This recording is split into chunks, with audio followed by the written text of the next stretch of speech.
السلام علیکم ناظرین، میں آسمہ شرازی، پروگرام ہے فیصلہ آپ کا۔ آج ہم ایک خصوصی پروگرام کر رہے ہیں اور وہ ہے کہ ظاہر ہے کہ سال بدلا ہے، کیلنڈر بدلا ہے، تاریخ بدلی ہے، بہت سارے لوگ جو ہیں وہ نئے سال کے چیلنجز پہ بات کر چکے ہیں، لیکن ابھی تک اس موضوع کے اوپر بات نہیں کی گئی کہ اگلے ایک سال کے اندر پاکستان کا جو نوجوان ہے اس کو کیا کرنا ہے، اس کے لیے کیا اوپننگز ہے۔ پاکستان کی ریاست، پاکستان کی معیشت، پاکستان کی سیاست، پاکستان کی جو تمام چیزیں ہیں وہ جڑی ہوئی ہیں اس 60% نوجوان کے ساتھ۔ تو آپ اگلے ایک سال کا میرے نزدیک سب سے بڑا چیلنج جو ہے وہ یہی ہے کہ آپ نے نوجوان کو کس طرح سے مطمئن کرنا ہے، اس کو کس طرح سے خوشحال کرنا ہے۔ اور آپ نے دیکھا کہ بہت ساری تنظیمیں دنیا بھر میں جو یوتھ ہے وہ کتنی ایکٹیو ہے اور اس کا بہت زیادہ جو چیزیں وہ جڑی ہوئی ہیں معیشت کے ساتھ۔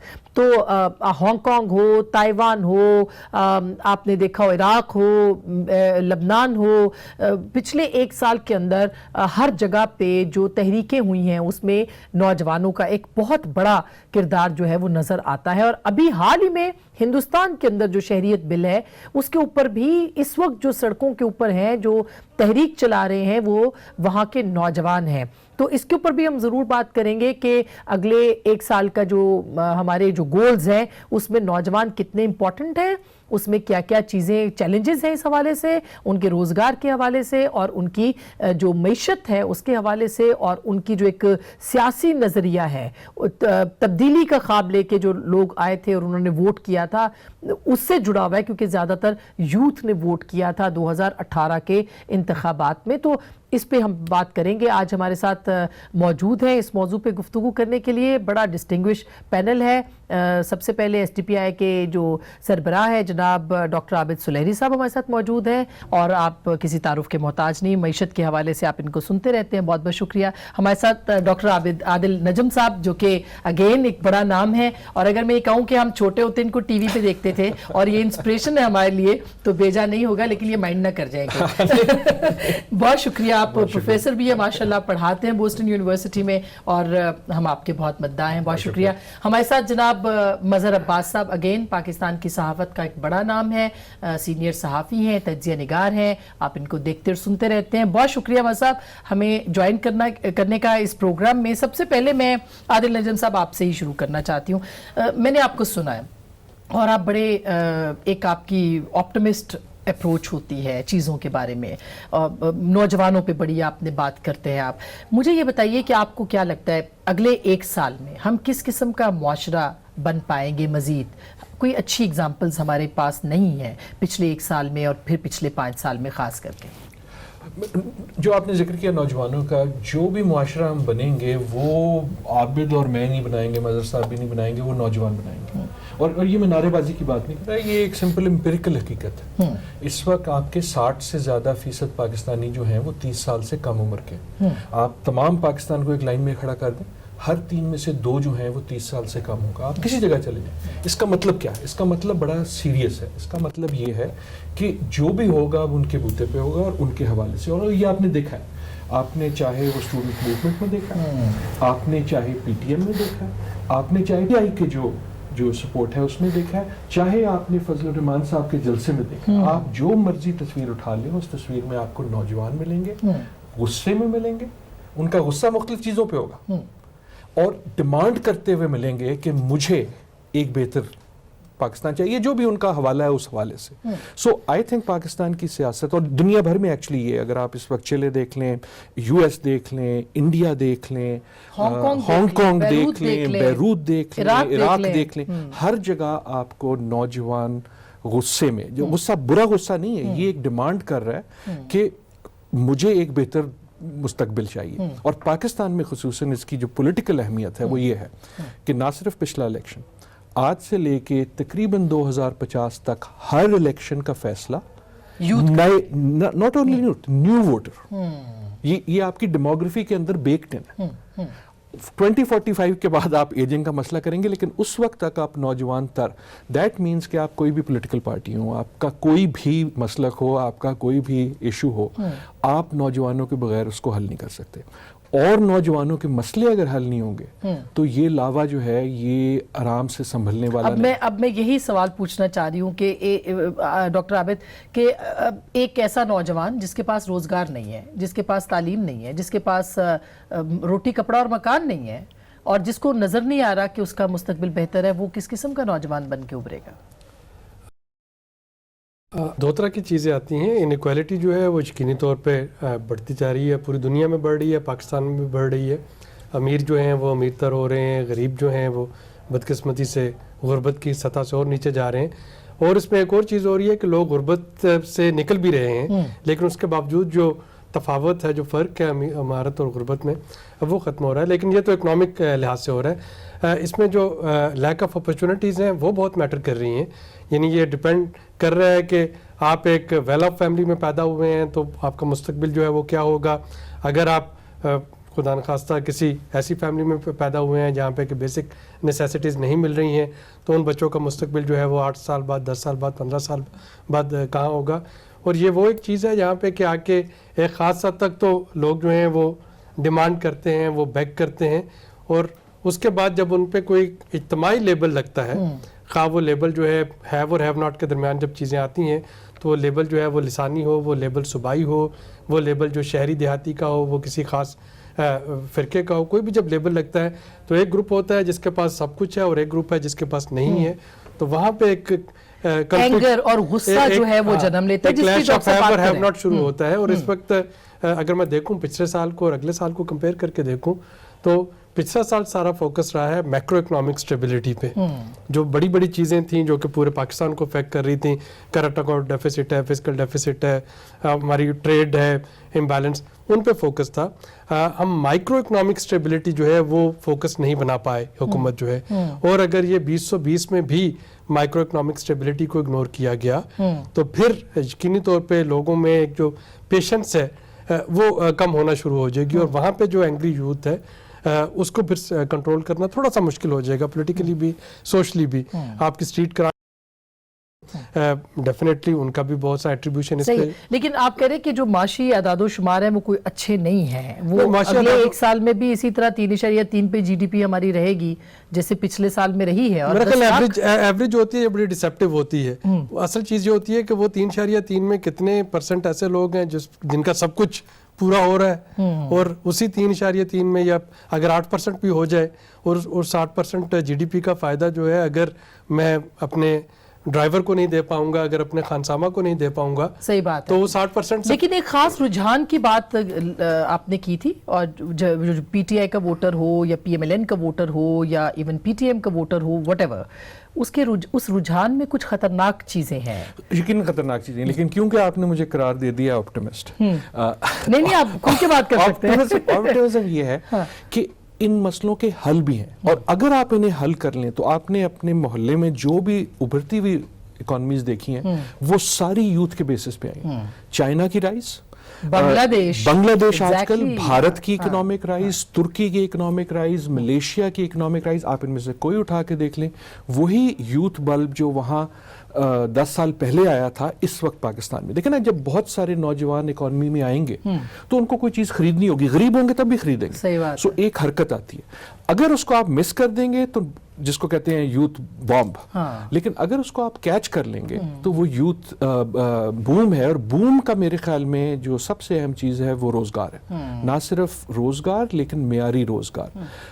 میرے خیال میں حکومت نے جو شروع میں اناؤنس کیا جی ہم اتنی نوکریاں بنائیں گے, ایشو صحیح تھا, نمبر صحیح ہو یا غلط ہو وہ الگ بات ہے, لیکن اگر اگلے 2-1 سال میں روزگار کے سلسلے میں کوئی سیریس پیش رفت نہ ہوئی تو اس کے بہت ڈینجرس نتائج ہیں. لیکن اگر ہو گئی تو فائدہ بھی بہت. اچھا, یہ مظہر صاحب آپ اس کے اوپر آتے ہیں, سیاسی یعنی حکومتیں سیاسی نعرے لگاتی ہیں, سیاسی وعدے کرتی ہیں, اور اسی جیسے ڈاکٹر عادل نجم صاحب نے فرمایا کہ ایک یوتھ کو آپ نے اپنے گھیرے میں لانا تھا, آپ نے ان کو امپریس کرنا تھا, انفلوئنس کرنا تھا, تو ایک نعرہ مل گیا کہ آپ کو روزگار ملے گا, اتنے گھر ملیں گے, اتنے مکان ملیں گے, وہ پورے نہیں ہو رہے. اس کا پولیٹیکل امپیکٹ سوسائٹی کے اوپر کیا ہو سکتا ہے, اس کے بارے میں کچھ بتائیے.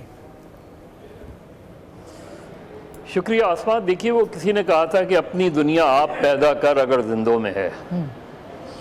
جو ہمارے نوجوان ہیں وہ اس وقت بالکل ڈائریکشن لیس نظر آتے ہیں، اور ظاہر ہے وہ کیونکہ انہیں ریاست کی طرف سے کوئی ڈائریکشن نظر نہیں آ رہی کہ ہمیں جانا کس سمت میں ہے، ہمارا گول کیا ہے، ہمارا سسٹم کون سا ہے جو سسٹم چلے گا. ہمیں یہی نہیں پتہ ہوتا کہ آج سے 4 سال بعد یا ایون 1 سال بعد یہ سسٹم رہے گا یا نہیں رہے گا. تو ہمیں اپنے پولیٹیکل سسٹم کے بارے میں ایک غیر یقینی صورتحال میں ہم مبتلا ہیں. ہمارے یہاں جو چیزیں نیگیٹو اس میں لی جاتی ہیں وہ پولیٹکس کو لیا جاتا ہے. ہمارے یہاں پولیٹکس کو ایک نیگیٹو ٹرم میں یوز کیا جاتا ہے کہ جی تم سیاست کر رہے ہو، مطلب یہ کہ تم کوئی غلط کام کر رہے ہو. تو ہم اپنے نظام کے بارے میں ہی کنونس نہیں ہیں کہ ہمارے یہاں کون سا نظام چل سکتا ہے اور کس طرح کا نظام چل سکتا ہے. صحیح بات ہے. دنیا میں مختلف قسم کی ڈیموکریسیز رہی ہیں، اتھارٹیرین ڈیموکریسیز بھی رہی ہیں ہمارے یہاں، اور ایک کتاب ہے اس میں یہ بڑی خوبصورتی سے بیان کیا گیا ہے کہ کس طریقے کے مختلف، اور ہم جس دنیا میں رہتے ہیں، جس خطے میں رہتے ہیں، ادھر کون سی ڈیموکریسیز جو ہیں وہ آ رہی ہیں اور ہمارے اپنے سسٹمز میں کیا ہیں.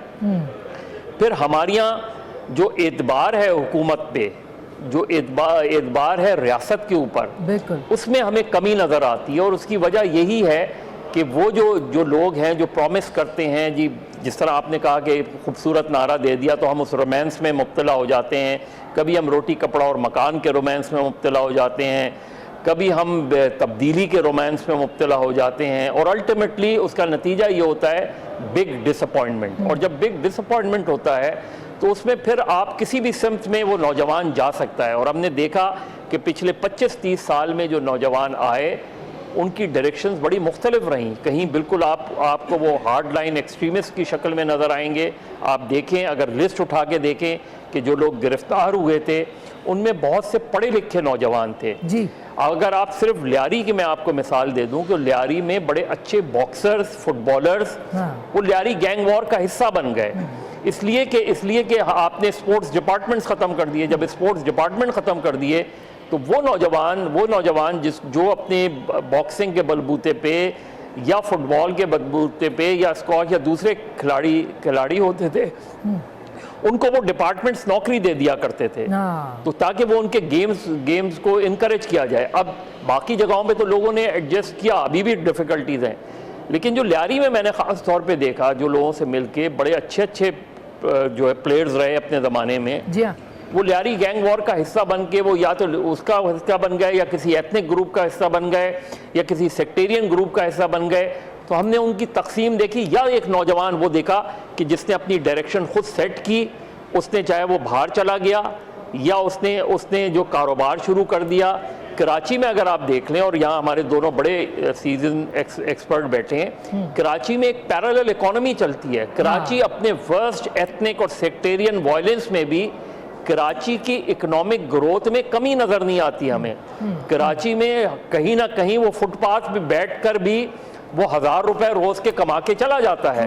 بالکل. تو یہ اس طریقے کی چیزیں ہمیں نظر آتی ہیں نا مظہر صاحب. جو وہ سب سے امپورٹنٹ نقطہ ہے کہ آپ کو یہ فیصلہ کرنا ہے کہ آپ کس نظام میں ہیں. مثلاً ہم یہ دیکھتے ہیں ڈاکٹر صاحب کہ جو نظام اس وقت موجود ہے، کہنے کو جمہوریت ہے، ہر چیز ہے، جو وینٹیلیشن کی بات ہو رہی تھی جس کو کہ ابھی مظہر صاحب نے کہا جیسے نوجوان کو اپنی وینٹیلیشن چاہیے، آپ نے کہا کہ اس کا اینگر ہے اس کے اندر، ڈاکٹر صاحب نے کہا کہ اینگر ہے، اس کی کوئی جگہ نہیں مل رہی اور تنگ ہوتی چلی جا رہی ہے مزید یہ جگہ. تو اختلاف نہیں ہے میرے خیال میں. تھوڑا سا اگر میں اس کو نوانس مختلف کروں، مظہر صاحب نے ابھی بڑا اچھا ذکر کیا فرید زکریا کی میرے خیال میں کتاب کا لبرل ڈیموکریسی کا، اس میں بھی، اور دوسرا انہوں نے جو لفظ استعمال کیا ڈائریکشن لیس.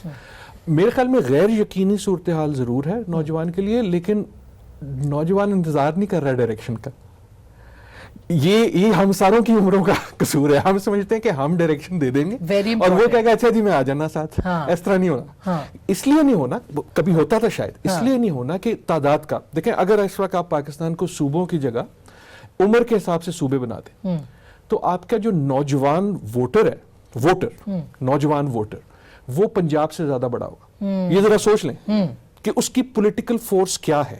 اچھا، پہلے اس پولیٹیکل فورس کو کوئی قوت چاہیے تھی جو اسے آرگنائز کرے. صحیح. انٹرنیٹ واٹس ایپ کے دور میں ایسا نہیں ہے. ان سم ویز اس وقت پارٹیز کو وہ فورس کر رہے ہیں. یہ جو سڑکوں پہ آتے ہیں کہ مجھے یہ چاہیے، مجھے وہ اگر ہم اگر اسٹیٹ اور پارٹیز اور دوسرے ادارے ڈائریکشن نہیں دیں گے تو نوجوان ڈائریکشن لے لیں گے. اور ایک باختصر بات، یہ ایسا نہیں ہے کہ پہلی بار ہوگا. پاکستان کی تاریخ میں میرا کہنا تو کم از کم یہ ہوگا کہ ہر اہم موڑ جو ہے وہ نوجوانوں کے بوتے پہ آیا ہے. دیکھیں 46 سے پہلے جو تھا مسلم لیگ کے پاس ووٹ نہیں تھا. جناح صاحب کو سمجھ آ گیا کہ اگر میں اسلامیہ کالج علی گڑھ یونیورسٹی نہیں جاتا، جو شفٹ آئی وہ پرانے پولیٹیشین سے نہیں آئی. بالکل. بھٹو صاحب کا ووٹ کیا تھا؟ نوجوان تھا. مجیب الرحمان کا کیا تھا ایسٹ پاکستان میں، جس کو جو بنگلہ دیش ہے، یوتھ تھا. کہنے کا مقصد یہ ہے کہ یہ جو یوتھ ووٹ ہے اس کی ڈائریکشن کا انتظار نہیں کرے گا. اگر اس کو ایڈریس بھی نہیں کر رہا، کیوں ڈاکٹر عابد یہ اس کو ایڈریس نہیں کیا جا رہا کہ بھئی یوتھ کو آپ نے سیٹسفائی کیسے کرنا ہے؟ آپ کو لگتا ہے کہ اس وقت جو پولیٹیکل سیٹ اپ ہے یا سسٹم ہے اس میں یوتھ کو ایڈریس کرنے کے لیے پی ٹی آئی نے کیا تھا اور کافی حد تک کیا تھا، لیکن پچھلے 1.5 سال میں وہ بھی ویکیوم بڑھتا چلا جا رہا ہے، اس سے کیا نقصان ہوگا؟ دیکھیں اس میں اس وقت نا ہمیں اگین تھوڑا سا دیکھنا ہوگا 2019-2020 کے کانٹیکسٹ میں کس وقت ایک آٹومائزیشن کا پروسیس جو ہے وہ شروع ہوتا ہے. اس وقت ایڈریس کرنے کے لیے ضروری نہیں ہے کہ جیسے ہم کسی زمانے میں جب ایشیا سرخ اور سبز ہوتا تھا تو لیفلیٹ بانٹے جاتے تھے اور اس لیفلیٹ کو پڑھ کے آپ اس پہ تو مظہر صاحب بھی بڑی انٹرسٹنگ، ہاں صحیح کہہ رہے ہیں، اس پہ ڈائریکشن ملا کرتی تھی. ایک تھیوری تھی نا، ایک آئیڈیالوجی تھی. اب جو ڈائریکشن آپ کو فیس بک پہ ملتی ہے، ڈائریکشن آپ کو واٹس ایپ پہ ملتی ہے، وہ اچھی ہے یا بری ہے جیسی بھی ہے. اور اس کی ایک جو اور امپورٹنٹ چیز ہے کہ اگر آج کے میں دیکھوں پاکستان کو تو اس میں یوتھ زیادہ امپاورڈ بھی ہے. اس کی وائس جو ہے وہ youth can get its voice heard.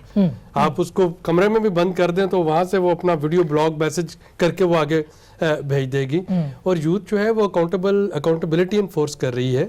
میں کچھ بھی کر رہا ہوں گا، اگر وہ میری ایک ویڈیو بنے گی اور پوری وہ دنیا میں وائرل ہو رہی ہوگی اس سے پہلے کہ میں وہ کام اپنا کمپلیٹ کروں، تو یہ یوتھ جو ہے اس کے بالکل آپ صحیح کہہ رہے ہیں کہ اس کے لیے کوئی باؤنڈریز نہیں ہے. وہ پوری دنیا ایک گلوبل ولیج واقعی انہوں نے بنا دی ہے. لیکن مظہر صاحب پاکستان میں تو بالکل مختلف ہے. مثلا ہم سن رہے ہیں کہ سوشل میڈیا کو کنٹرول کرنے کے طریقے جو ہیں وہ اگلے 1 سال میں شاید آپ روشناس آپ ہو جائے.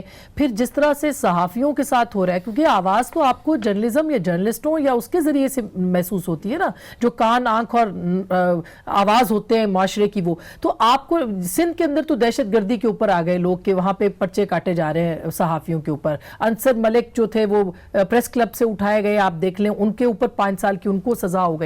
تو کیا یہ ٹیکٹکس جو ہے یہ زیادہ ناراض کریں گے اس یوتھ کو جو کہ آواز اٹھانا چاہتی ہے اور ان کی آواز دبائی جا رہی ہے؟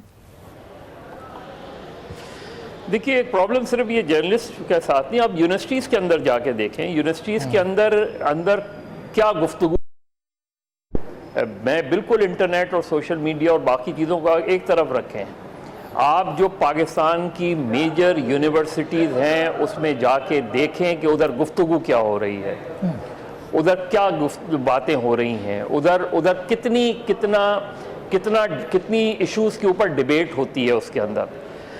دوسری طرف اگر آپ دیکھیں کہ میں سمجھتا ہوں کہ 83 کے بعد سے جو رولر سندھ کے اندر ایک بڑی پولیٹیکل اویئرنیس بھی نظر آئی. بے انتہا اخبارات، ایم آر ڈی کی موومنٹ کے بعد ہمیں میرا خیال ہے پاکستان میں اردو کے بعد سب سے زیادہ جو میڈیا گرو کیا ہے وہ سندھی میڈیا نے گرو کیا ہے. بالکل ہاں. لیکن ہمارے یہاں پھر انٹلیکچوئلزم کی آپ وہ دیکھیں، آپ بلوچستان چلے جائیں، بلوچستان کا یوتھ آپ کو پولیٹیکلی بڑا اویئر نظر آئے گا. بالکل. لیکن وہ اویئرنیس کس ڈائریکشن میں ہے یہ بڑا امپورٹنٹ ہے. آپ خیبر پختونخوا میں چلے جائیں، ادھر کے نوجوانوں سے بات کر کہ ان کے اندر بہت سیاسی شعور بیدار ہوا ہے، لیکن اس کی ڈائریکشن کیا ہے. تو آپ چھوٹے صوبوں میں جو سوچ رہا ہے نوجوان، وہ ریاست کے لیے بڑا لمحہ فکریہ ہے. اگر ریاست اس چیز کو نہیں ایڈریس کر رہی تو یہ بڑے افسوس کی بات ہے. اسی لیے میں کہہ رہا ہوں کہ ہمارے یہاں جو سسٹم ہے وہ یقیناً ایوالو ہو رہا ہے. آپ کے یہاں یہ تیسرے الیکشنز ہیں، لیکن کیا ڈیموکریسی پہ، کیا الیکشنز پہ ہمارا اعتبار بڑا ہے کہ کم ہوا ہے؟ دیکھیے تحریک انصاف کا ایک بڑا کام یہ ہے، عمران خان کا ایک بڑا کریڈٹ یہ ہے کہ وہ ایک بڑی تعداد میں نوجوانوں کو اور ان فیملیز کو گھروں سے باہر لائے جن کا ووٹ پر سے اعتبار ختم ہو گیا تھا. کہ ووٹ کے مقابلے میں 2018 میں کتنا ووٹ پڑا اور اب کیا تحریک انصاف کا جو وہ ووٹر ہے وہ کیا تحریک انصاف سے مطمئن ہے؟ وہ اور تو اگر سسٹم سے مطمئن ہی نہیں مایوس ہوگا ہو تو رہا ہے. اس کے لیے بالکل آپ صحیح کہہ رہے ہیں. اگلا جو ٹارگٹ ہے وہ نہیں نظر آتا. مظہر صاحب وہ تو سسٹم سے ہی مایوس ہو رہا ہے. اور میں یہی سوال بریک کے بعد پوچھنا چاہتی ہوں کہ جو سسٹم پہ ہم نے بات کی تھی کہ اتھارٹیرین ڈیموکریسیز بھی ہم نے دیکھی ہیں, لیکن جس طرح کا طرز جمہوریت اس وقت پاکستان کے اندر ہے, اگلے 1 سال میں یا اگلے 10 سال میں وہ کس طرف لے کے جائے گا؟ جبکہ جو پوری بحث ہوئی کہ ایک نوجوان اور یوتھ جو ہے وہ اس ملک میں کیا سوچتی ہے, وہ کس طرف دیکھتی ہے, اور وہ کتنی اس وقت جو ہے وہ فرسٹریٹڈ ہو رہی ہے. بریک کے بعد بات کریں گے, ہمارے ساتھ رہیے گا.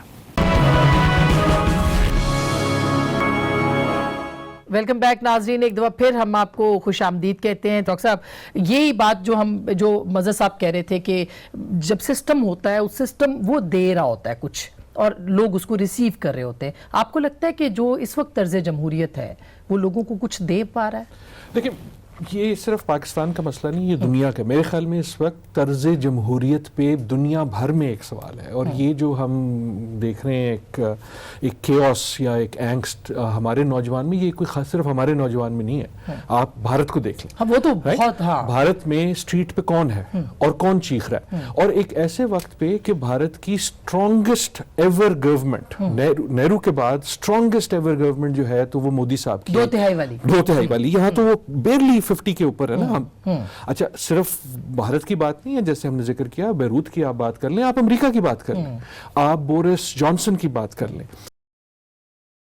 ٹیکنالوجیز اور ان تمام چیزوں کی وجہ سے ایک سوال یہ بھی اٹھ رہا ہے کہ جمہوریت جو ہے وہ میرے لیے کیا کر رہی ہے. اب اس کا یہ مطلب نہیں ہے وہ یہ کہہ رہے ہیں کہ جمہوریت غلط ہے اور آمریت اچھی ہے. یہ بحث نہیں ہے. یہ جمہوریت ایک اچھا سسٹم ہے, لیکن وہ ڈیلیور کر پا رہا ہے کہ نہیں. ان اے وے میرا کہنا ہے, میرا خیال یہ ہے کہ جمہوریت خود ڈیموکریٹائز ہو رہی ہے.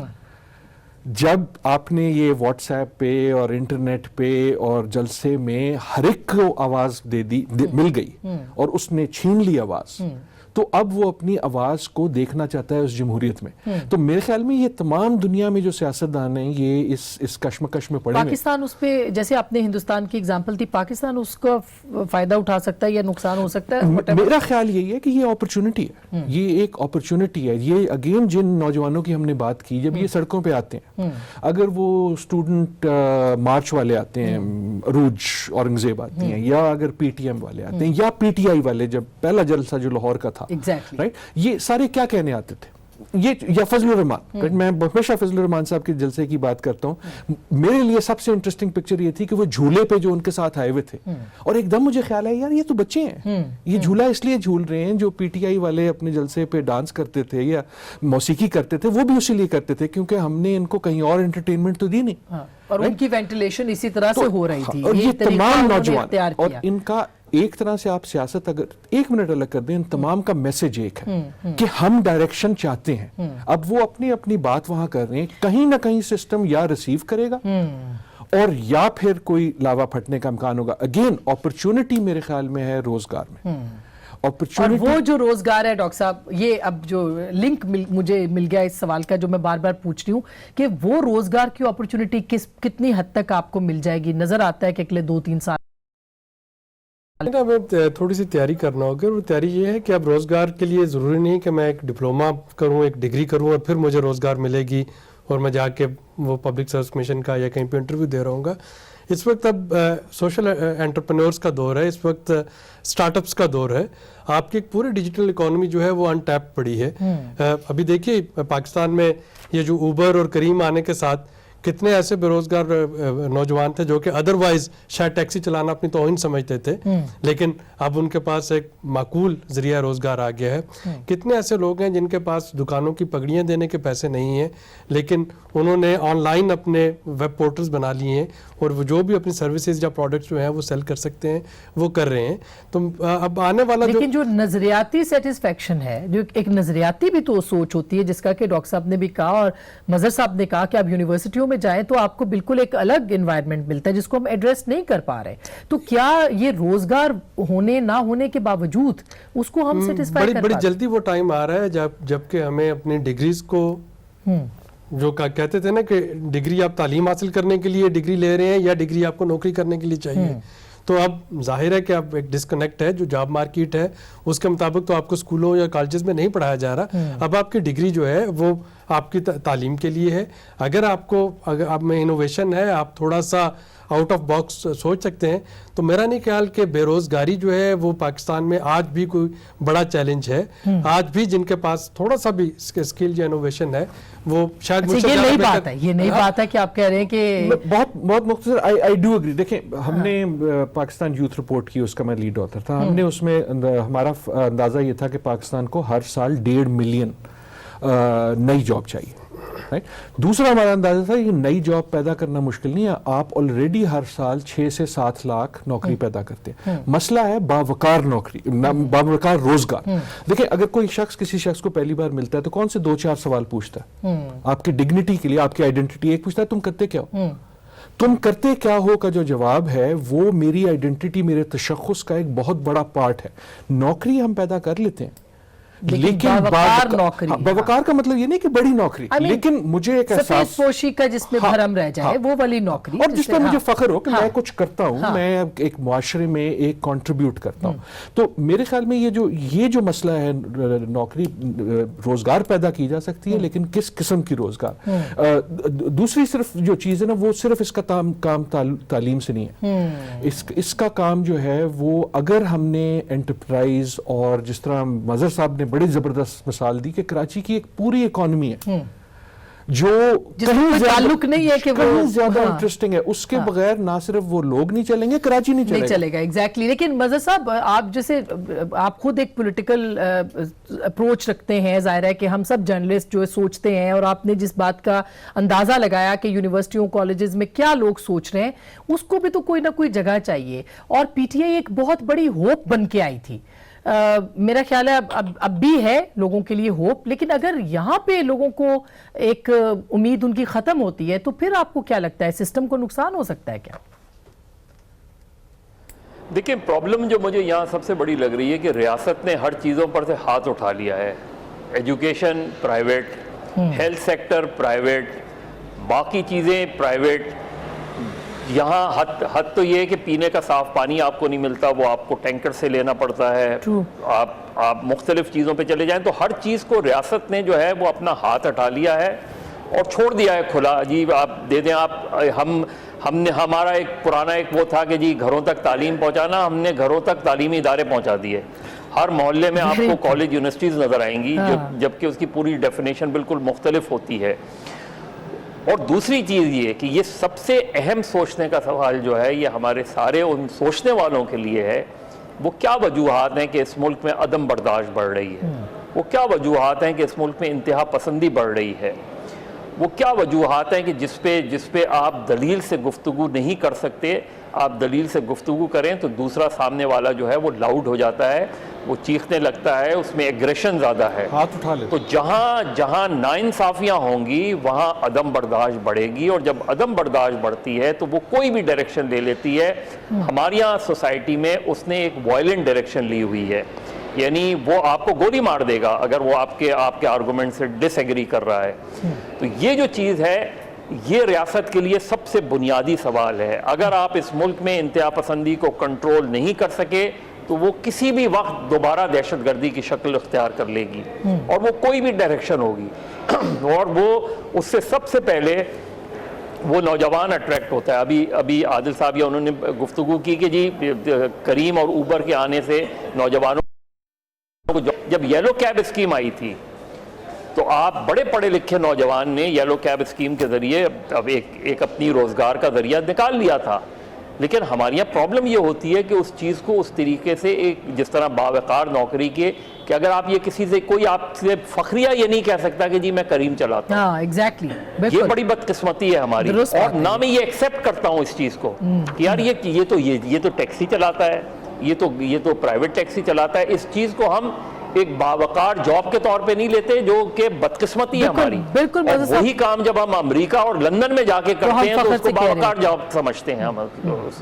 لیکن ظاہر ہے سوسائٹیز کا مسئلہ ہے نا, وہاں تانے بھی تو نہیں دیے جاتے نا کہ اچھا تو پچھو تو ٹیکسی ڈرائیور ہی ہے نا, مطلب پی ایچ ڈی کی ہو کچھ بھی کیا ہو, وہاں پہ یہ معاشرہ نہیں ہے جس طرح کا معاشرہ ہم نے ترتیب دے دی ہے. لیکن ایک چھوٹی سی بریک لیتی ہوں, بریک کے بعد ہم بات کریں گے کہ جو ریاست کے فرائض ہیں وہ کس حد تک جو ہے وہ ریاست پوری کر سکتی ہے, اور ریاست کے فرائض حکومت اور حکومت کے فرائض ریاست کس حد تک اس وقت کر رہی ہے. یہ دونوں ایک ہی صفحے پہ ہیں تو ان کی تحریر کیا ہے, بریک کے بعد اس پہ بات کریں گے.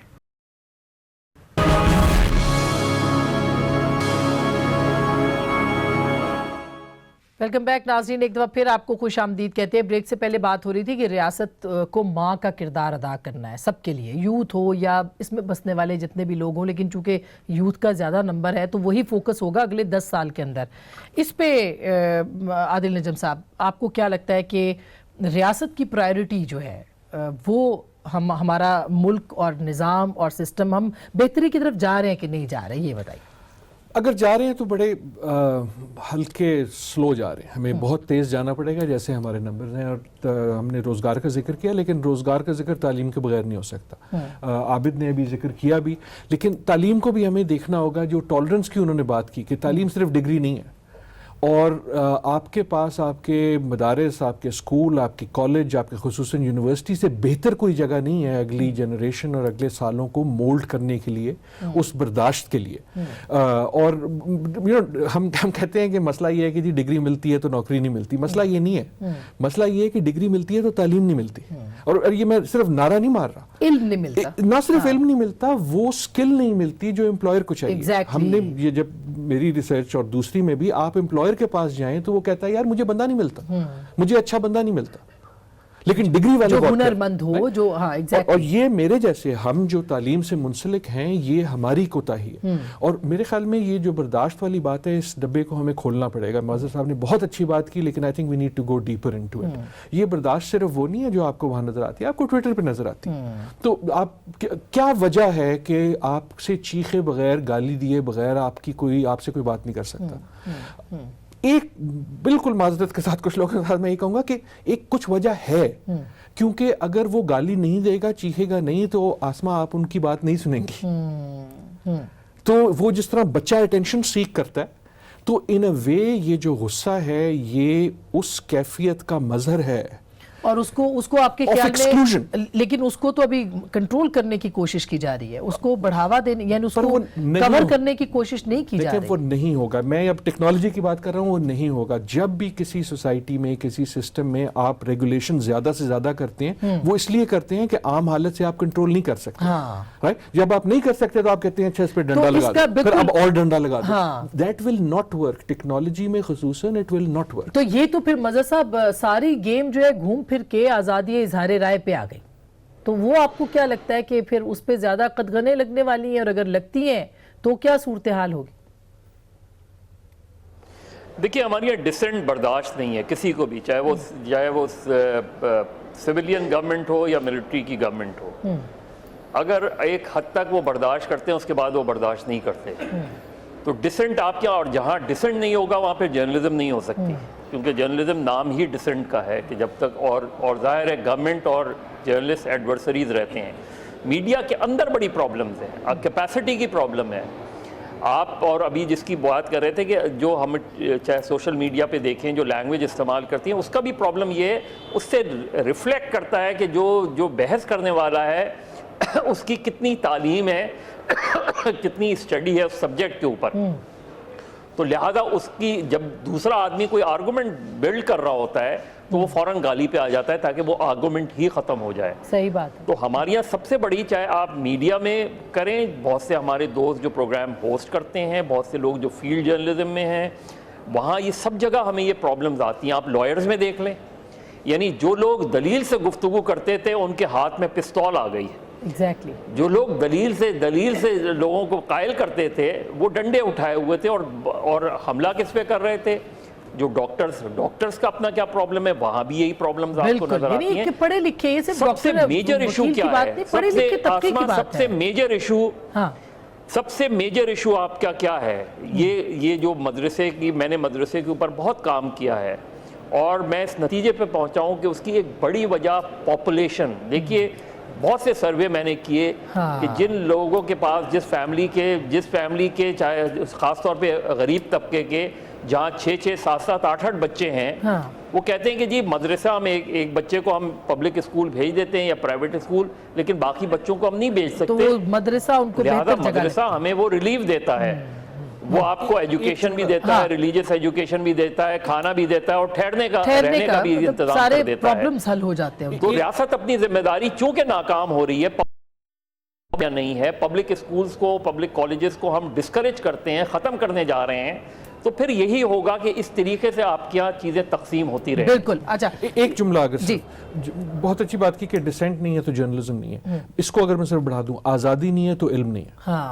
آزادی نہیں ہے تو علم نہیں ہے. آزادی کس بات کی؟ اس بات کی نہیں کہ آپ بدتمیزی کر لیں. آزادی اس بات کی کہ میں غلط بات، میرا جواب غلط ہے. اگر آپ وہ گفتگو کی آزادی ہی نہیں ہے تو آپ اپنی یونیورسٹی سے علم نہیں ایکسپیکٹ کر. بالکل. اچھا آپ انڈیکیٹرز کی بات کرتے ہیں، آخری سوال آپ ہی سے ہے. میں انڈیکیٹرز آپ کو کیا لگ رہے ہیں؟ میں انڈیکیٹرز سے تھوڑا پیچھے اسی پہ رہنا چاہ رہا ہوں. بڑا زبردست ٹاپک ہے.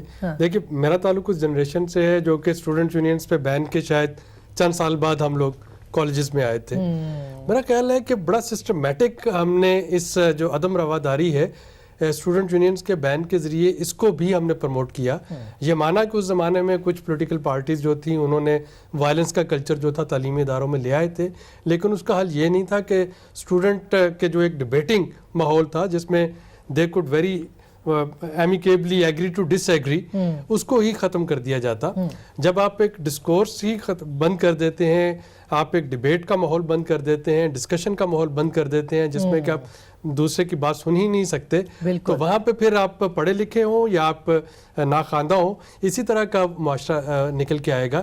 اور یہ صرف ہماری سڑکوں پہ نہیں ہو رہا، یہ ہماری اسمبلیز میں بھی ہو رہا ہے، یہ ہماری ہر جگہ پہ ہو رہا ہے. ہمارے جو وہ پولیٹیشین جو کہ اسٹوڈنٹ یونین کی پیداوار تھے، آپ ان کا ٹینر اور ان کا کردار دیکھ لیں کہ کس طریقے سے، اور جو ان کے بعد کے ہیں بالکل ڈیفرنٹ ہے، ان کو دیکھ لیں، ایک سوچ ہی مختلف ہے. تو ہمیں یقینی طور پہ ایک ایسی سوسائٹی جو ہے جس میں اگر ہم چاہتے ہیں کہ اس میں برداشت ہو، رواداری ہو، تو شاید ہمیں ڈسکشنز کے ایوینیوز جو ہیں وہ کھولنا پڑیں گے. کم از کم بہت شکریہ، تھینک یو سو مچ. کم از کم اگلے 1 سال کے اندر آپ ایک جو معاشرے کے اندر ایک گونگا بہرا معاشرہ ہم بنا رہے ہیں، اگر 1 سال کے اندر یہی سوچ لیں کہ ہم نے ان آوازوں کو دبانا نہیں ہے اور ان کو آزاد کرنا ہے، تو میرا خیال ہے کہ چیزیں اس بہتری کی طرف جا سکتی ہیں.